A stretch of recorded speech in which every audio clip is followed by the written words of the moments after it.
Good evening and welcome to Central News for Thursday the 1st of March. I'm Katrina McKinley. In today's news, a local early childhood education expert has spoken out against a Family First commissioned report which claims children in daycare will have negative physical and mental health consequences as adults. University of Waikato Associate Professor Linda Mitchell has completed extensive research on the topic and says high quality daycare can be very beneficial for children. Well, there's very extensive evidence to show that good quality education and care is good for children and good for families, and what we've seen is positive impacts on what we call cognitive outcomes, so that is things like literacy, numeracy, scientific reasoning, the expressive arts. Those outcomes are impacted at the time the child is in the setting, but also later on in school life. So what we find is that children who attend a good quality centre later in life achieve better than children who have no early childhood education. Linda says there is some truth to the commissioned report, however it does not accurately present all the facts. 58% of mortgages in New Zealand are currently floating, and that number is increasing as more people opt for floating rates over fixed.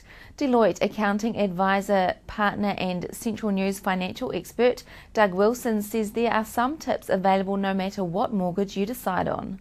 Shop around, there's lots of products and services across the banks. They're not all the same. The rates are similar. With the rates, absolutely take on the challenge of looking for rate reductions and also fee reductions in terms of sign-ups. They're all prepared to talk, so I don't think it's set in stone around that. Māori have been gifted a new health tool which aims to drastically improve the support and care provided to Māori living and dealing with cancer.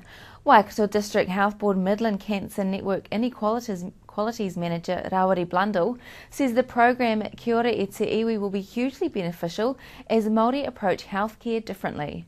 In terms of services, Māori will engage in services like I've already mentioned that they're familiar with, that they will go into a service and they feel comfortable in that particular service. They will look at the likes of the interaction between maybe the doctor and them, not just as an individual but also encompassing the wider whānau as well.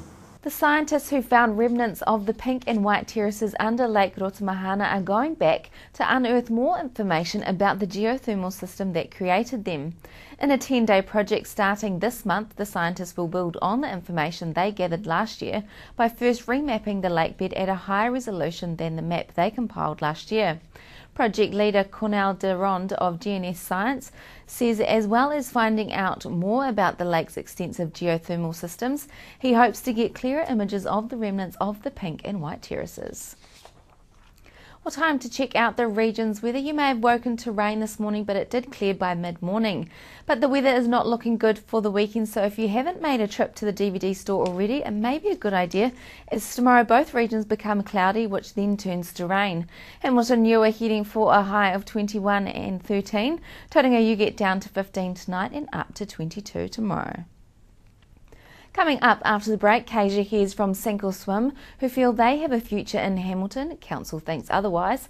Pensioner flats up for sale, what happens to the residents? And then Kasia hears the Hamilton City Council's side of the story with Mayor Julie Hardacre. Join me and Kasia after the break.